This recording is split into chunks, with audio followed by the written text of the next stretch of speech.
A Freira no Subterrâneo. Autor anónimo traduzido por Camilo Castelo Branco. Lido por Cristina Luís. Capítulo 4. A Virgem das Tranças de Ouro. Por 1817, nascia em Tcherniakov, nas cercanias de Varsóvia, uma dessas esplêndidas crianças das quais nos contos das fadas se diz: ela era formosa como o dia. A família dos condes de Ubric era opulenta. Bárbara, ao entrar no mundo, foi saudada com extremos de alegria. Pai e mãe acariciavam-na à competência, e a criança cresceu entre duas ternuras cujo defeito era a exageração. Os haveres dos Ubrics permitiram que Bárbara fosse educada com esmero, e bastante é dizê-lo assim quando se fala de uma donzela do norte. Por muito soberbos que sejamos em França da nossa nacionalidade, talento e viveza de espírito, é menester reconhecer que a educação de nossas filhas está muito aquém da que recebem as russas e as polacas. Bárbara, de natural ardente, palpitante de vida e entusiasmo, estudava com paixão. Assim que soube línguas, dedicou-se às artes, e aí mesmo a espantosa facilidade e faculdade de compreensão adotaram muito além das esperanças de sua família. Nesse país das magias melancólicas, poderia dizer-se que uma elfe divina presidia à vida da formosa criança. Cedo deixou de o ser. Floresceu a mocidade nela. Ardia-lhe nas veias generoso sangue, radiavam-lhe os olhos, ostentava formas tão vigorosas quanto flexíveis. E, sobretudo, o que mais lhe realçava os encantos e mais esplendidamente lhe alindava a face eram os cabelos de ouro, em parte ondeados de um colorido castanho que contrastava com os esplendores solares que lhe doiravam as madeixas. Trança longa, fluida, fragrante, que se frisava no alto do pescoço e encalamistrava nas fontes como as cabeleiras dos anjos. Os olhos negros formavam com estes cabelos e a brancura da pele uma admirável e formosa divergência. Era de formas fortes e flexas, com promessas de contornos esplêndidos que a adolescência guardava ainda na virgindade da sua graça. Nos braços dava a lembrar as deusas e nas mãos as madonas. O pé, sem encarecimento de pequeneza, era arqueado e subtil, feito para aquela nobre dança dos gregos, cuja tradição chegou até nós nas esculturas dos templos idólatras. Porém, alguma coisa havia nela para maiores encantos que esta beleza perfeita. Era a graça do sorriso, a carícia feiticeira do olhar e o som melodioso da voz. Bárbara não agradava tão somente, fascinava. Dir-se-ia que ela respirava um ambiente de amor. Sem o saber, tinha a natureza das fadas. Os antigos, classificando estas mulheres, extremaram-nas do comum dos seres, pela raridade delas. Mas quer lhes chamem sereias ou de outro modo, nada faz o nome. A espécie delas é distinta. Há mulheres sereias, não porque se façam, mas porque assim nascem. Não se cansam para atrair, exercitam uma faculdade que possuem. Bárbara, com tais formas, com tal beleza e diversidade de talentos, gozava-se daquela quase divina faculdade pela qual as mulheres se fazem conquistadoras e déspotas às vezes. Fascinava, mas mediante uma oposição, sem dúvida destinada a manter oiro-fio a balança dos seus méritos. O coração, sensível aos males de outrem, doce e terno para os seus, contraía-se, fechava a qualquer outro sentimento. Não procurava dominar nem se servia cruelmente do seu predomínio. Não, mas a sua alma não refletia tanto quanto o inspirava. Era a alma cândida e fria como o gelo. Talvez que nesta indiferença andasse exaltado orgulho, mas em tal caso este orgulho é o escudo das mulheres. Nunca elas se defenderão contra o amor despeitado. Porém, o amor que inspiram não lhes custa a repelir. Serão injustas? Porquê? Acaso o homem pergunta a uma mulher se lhe convém que ele a ame? Porventura indaga se ela o achou amável, espirituoso e bom? Não. Cede ao ímã que o atrai para uma mulher, depois converte esse amor numa arma e tenta vencer. Mais de um homem se deixou seduzir pela formosura de Bárbara. Muitos a pediram para casamento e ela glacialmente os rejeitou, antevendo que a sua hora de amar chegaria, e então debalde tentaria repulsar aquele que desabrulhasse nela as divinas flores da paixão. Demais disso, uma razão impedia que a orgulhosa menina poetizasse muito a vida. O cismar delícias enerva, e já dissemos que Bárbara era uma índole forte, simples e ao mesmo tempo entusiasta. Era ingênua nas relações com família e amigos. O entusiasmo era todo da pátria, daquela Polónia estagnada em sangue e lágrimas, crucificada sempre e nunca vencida. A Polónia que ergue a fronte subjugada e fita o céu com a serena confiança dos mártires. Antes de conhecer as paixões pessoais, alvorejara-lhe na alma aquela grande paixão. Anelava uma página heroica na história das pugnas que não tem epopeia escrita. Pesava-lhe não representar em seu país o papel daquelas belicosas damas de que a história registra egrégias proezas. Quando perante seu pai falava no aviltamento do seu país, da opressão russa, da dor da nação, o pai abraçava-a com altiva hombridade e sacudia tristemente a cabeça. E a mãe dizia: se Bárbara revelar em todas as suas afeições o fogo que a incende nesta, que destino será o seu? E tinha razão a mãe. Devem temer-se nas mulheres os transportes, os sonhos de arte e de poesia, as ambições nobres, as aspirações santas. Tudo lhes é resvaladiço, até a própria virtude e mormenta as demasias dela. Onde elas entram de coração, o ideal da vida, o mais íntimo da alma, o homem, ser-lhes-á inferior. Que o homem então descrê da mulher. Depois que a legenda reconta que Adão foi enganado por Eva, todas as seduções feminis são consideradas perigos e armadilhas. As mulheres ditosas não são grandes artistas nem celebrados escritores. Contra estas há aí o atirar-lhes o lixo das ruas, para lhes fazerem pagar sua glória tão amargamente, que elas nunca aceitariam se lhes fosse dado prever o futuro, quando pela primeira vez sentiram palpitar na fronte as inspirações espirituais. Bárbara defrontava-se, pois, com muitos perigos, porque era bela, artista e entusiasta de todas as coisas formosas e nobres. Se ao menos lhe fosse dado amar a sua Polónia querida, louvá-la e pranteá-la, mas cada palavra destas poderia ser malsinada de rebelião. A Rússia crê nas conspirações das mulheres. Na Polónia, se alguém há revelado mais heroísmo que os homens, são elas. E nunca lhes minguou dedicação à causa fraternal. Nunca uma polaca fez pé atrás ao resgate de um prisioneiro acovardada pelos perigos da tentativa. A lei do czar não distingue entre polacos e polacas, quando os juízes os acusam de conspirar, pelo que, se para o homem há o Knut, para a mulher há a Plete, mas a Sibéria é de ambos, e a morte pelo suplício de ambos é também. Nota do tradutor. O Knut é um açoite de correias entrelaçadas e nudosas. A Plete é outro instrumento de tortura, igual na missão de avergoar as carnes, mas de feitio distinto. Fim da nota do tradutor.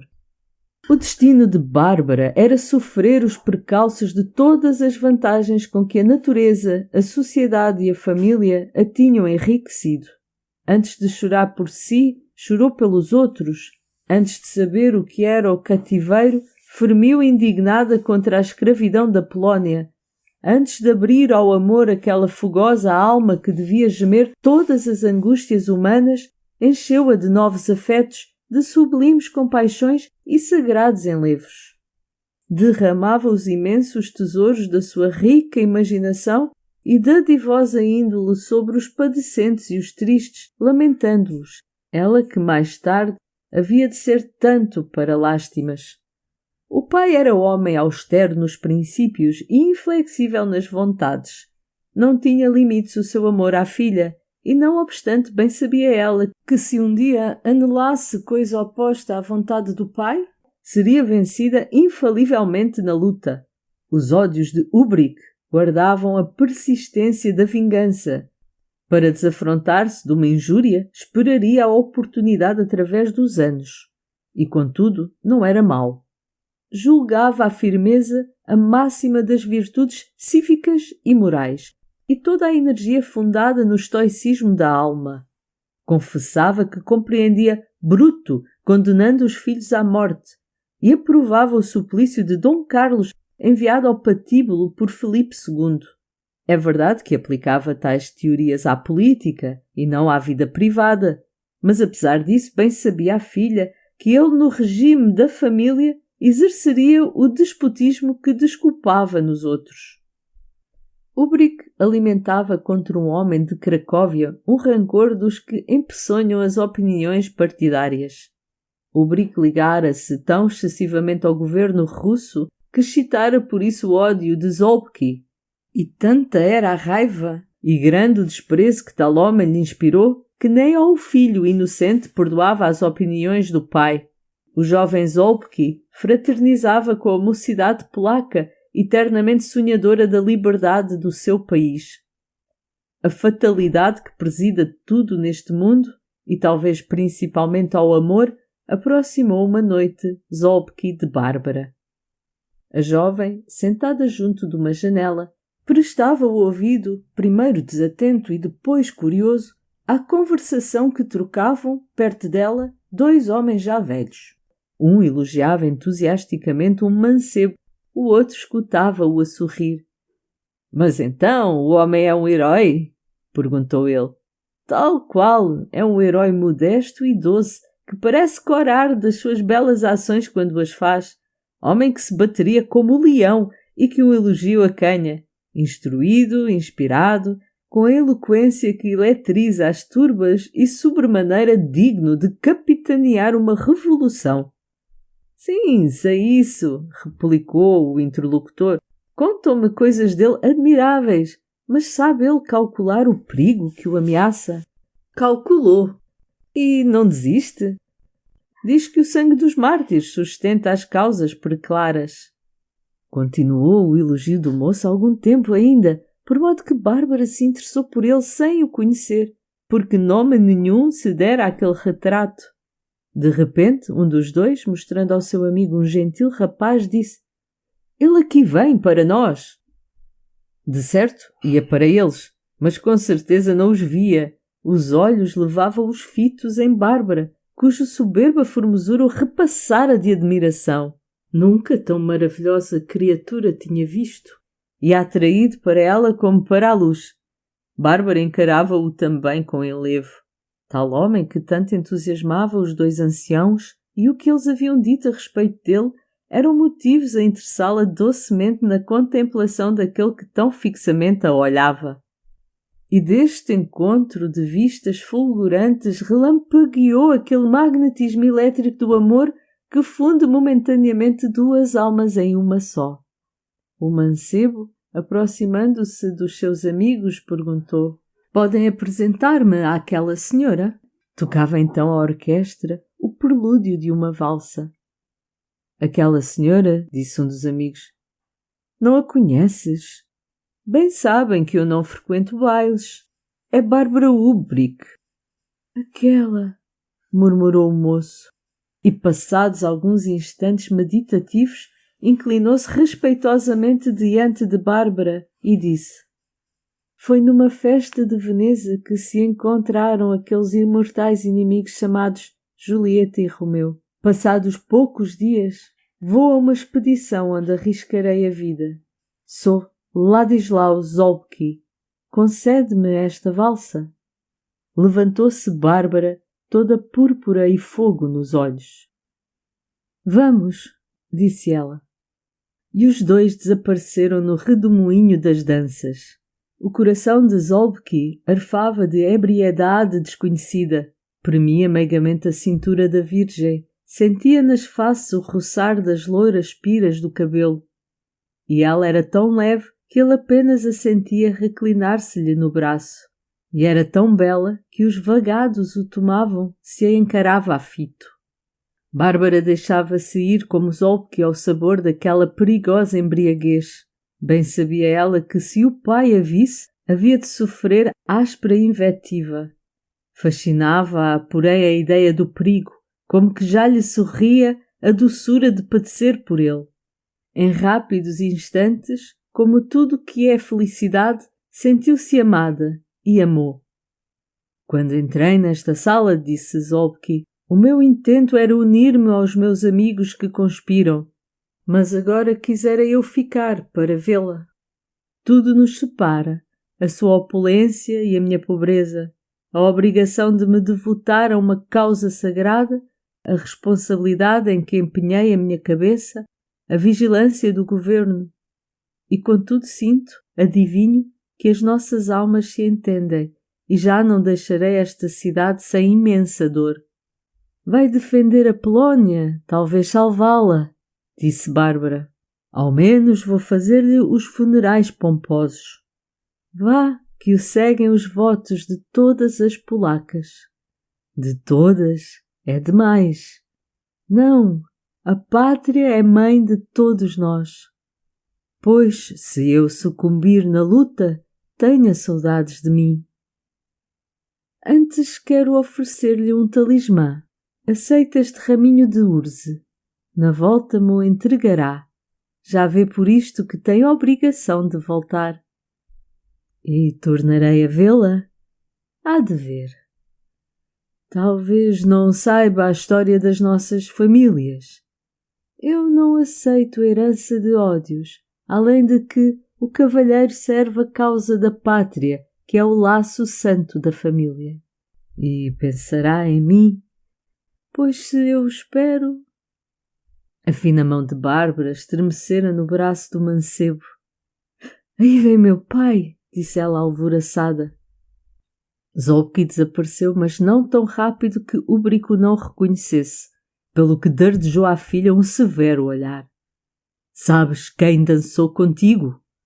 Bárbara hesitou na resposta, mas, vencida pela franqueza do caráter, respondeu. Sei. E não receias desobedecer-me? Pois que me proibiu. Há preceitos implícitos. Sabes demais que odeio a família Zolbki.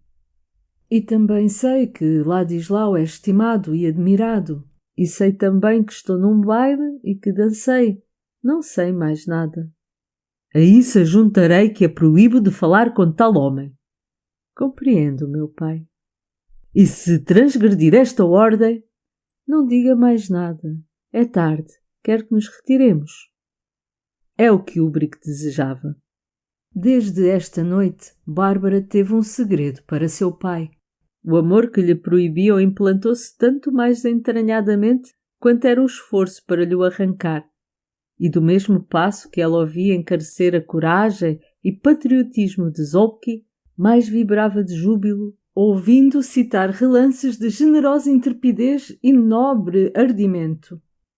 A missão a que ele se votara prometia iminentes perigos, que afrontava, não só por entusiasmo pátrio e pelo resgate da Polónia, mas ainda com a serenidade heroica que presida às resoluções formidáveis.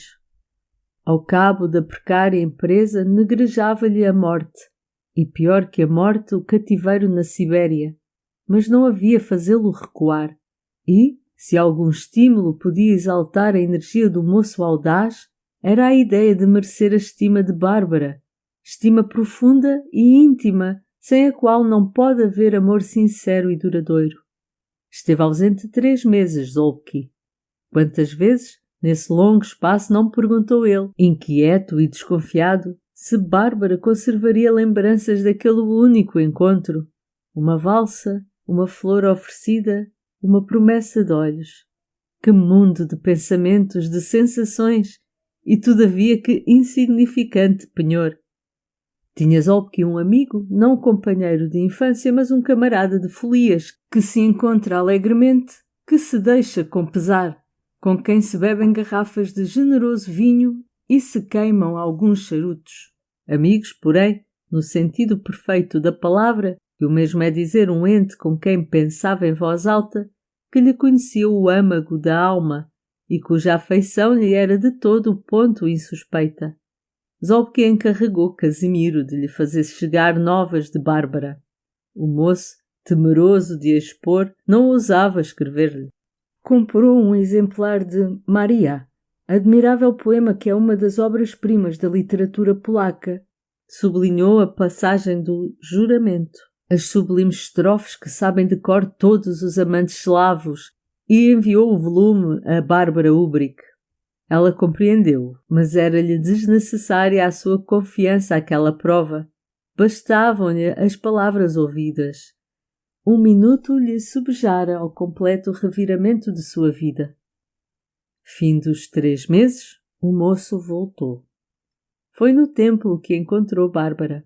A menina ia ali todas as manhãs, seguida de uma aia que a criara e cuja amizade tinha a profundeza da ternura maternal. Ajoelhou Zolpki à beira de Bárbara e, no instante em que os fiéis acurvavam mais humildemente as cabeças, interpôs uma carta na página do livro das orações. E ela não fingiu desperceber aquele ato. Baixou as pálpebras em sinal de consentimento mudo e, quando saiu da igreja, estreitando o livro ao seio, sentiu que lhe lavrava fogo na alma, que esse fogo radiava da carta de Ladislau. Depois, fechou-se no seu quarto e leu a carta. Quem há aí que defina e analise uma carta de amores? São todas parecidas, cheias de adoráveis canduras, de entusiasmos sublimes, por vezes pueris e encantadores, jubilosos como um hosana e tristes como um gemido. Umas vezes marejam os olhos, outras vezes fazem sorrir. O que as aformoseia e diviniza é o sentimento que nos infundem e inflamam. Se mais tarde o coração se resfria e incinera, lá vai perdida a primeira impressão. Porém, se um bafejo generoso nos aviventa, se o seio arfa, se renascemos para o amor como para uma vida nova, são inefáveis os gozos que nos dão as nossas cartas amorosas. Não nos vexamos de as ler, acolhemo-las ao seio, beijamo-las sem pejo nem contrafeito pudor. Aquele que não estremece ao ler uma carta dessas, aquele que olvidou a vida ardente e febril que aí se reflete nesse papel, esse tal não amou nunca, nem foi digno de ser amado. Ladislau referia a Bárbara o resultado da sua viagem, iniciando-a em suas altas e legítimas esperanças, e rogava-lhe que lhe confirmasse o sublime alento de seu coração. Não mandava, implorava, suplicando-lhe que lhe concedesse vê-la todos os dias na igreja e licença para escrever-lhe à falta de outro meio de lhe falar. Bárbara permitiu tacitamente quanto lhe ele pedira. O amor, porém, é insaciável. O moço não se satisfez com o prazer de a ver 1 hora de cada dia. A Virgem, ajoelhada ante o altar, parecia ser mais de Deus do que dele. Por isso, Ladislau solicitou encontrá-la em melhor local e procurou os meios. A casa do pai de Bárbara era morada de vastos hortos, e tão amplos que um deles entestava em uma espécie de matagal em que se emaranhavam mais arbustos que árvores corpulentas. Este jardim frondente, acidentado e pitoresco, era o dileto de Bárbara com preferência aos tabuleiros floridos que no estio alcatifavam os arredores da casa. A serra sobranceava aquele bosquezinho e daí perto havia uma porta estreita que não servia nunca, já velha e carunchosa, fechada com ferrugenta fechadura, incapaz de resistir a um rijo empuxão. Quando Zolpki lhe pediu uma entrevista, Bárbara pensou logo naquela porta. Depois atemorizou-se e repeliu a ideia tão formalmente que Ladislau não ousou insistir. Era a alma terna e melindrosa que facilmente se retraía em si mesma. cuidou que Bárbara o amava menos do que ele esperava, e daí seguiu-se o avassalá-lo grande tristeza.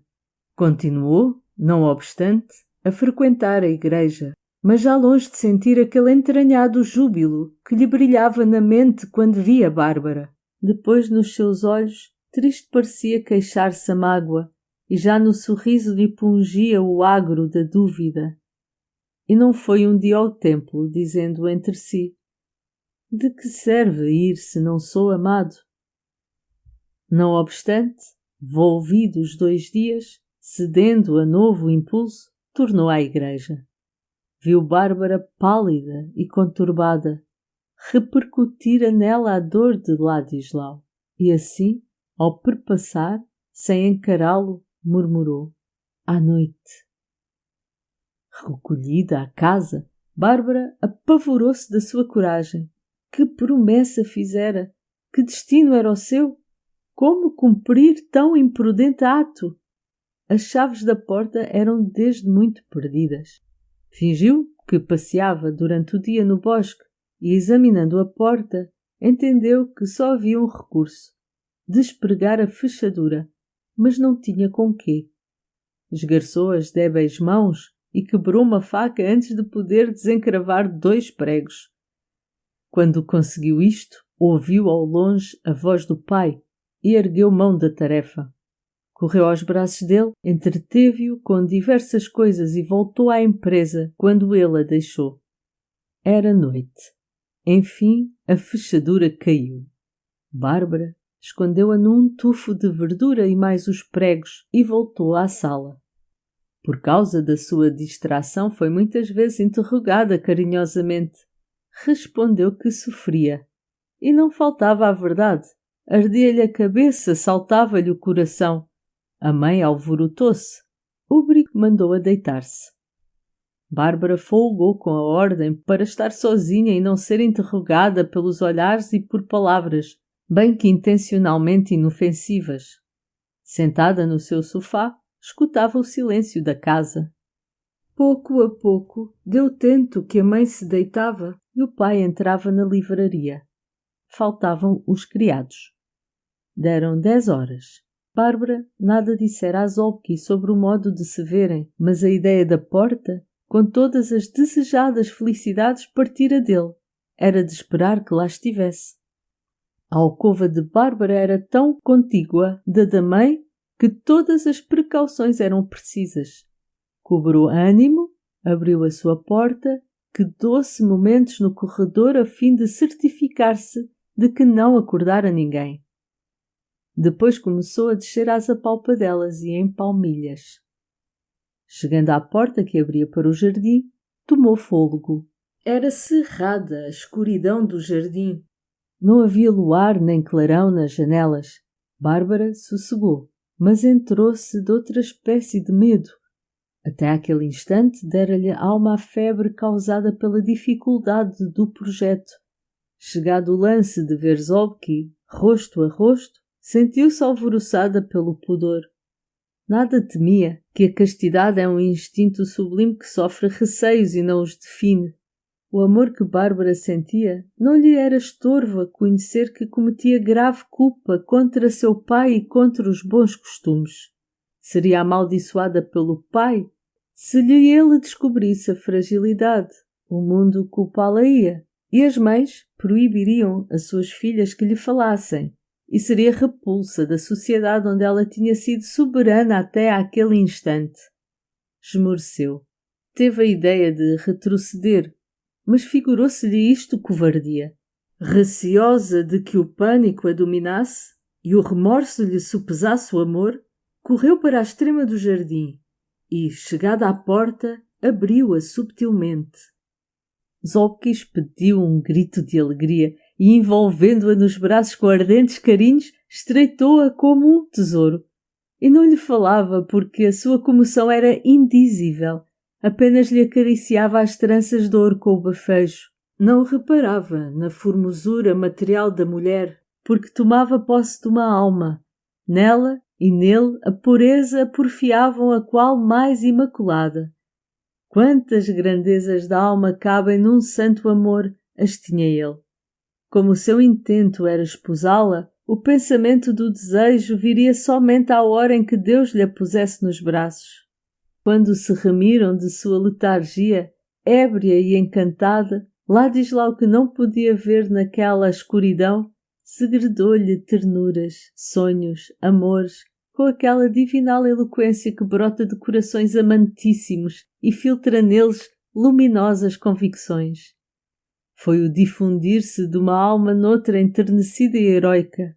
Quando ele dizia que amava, ela respondia-lhe: também eu te amo.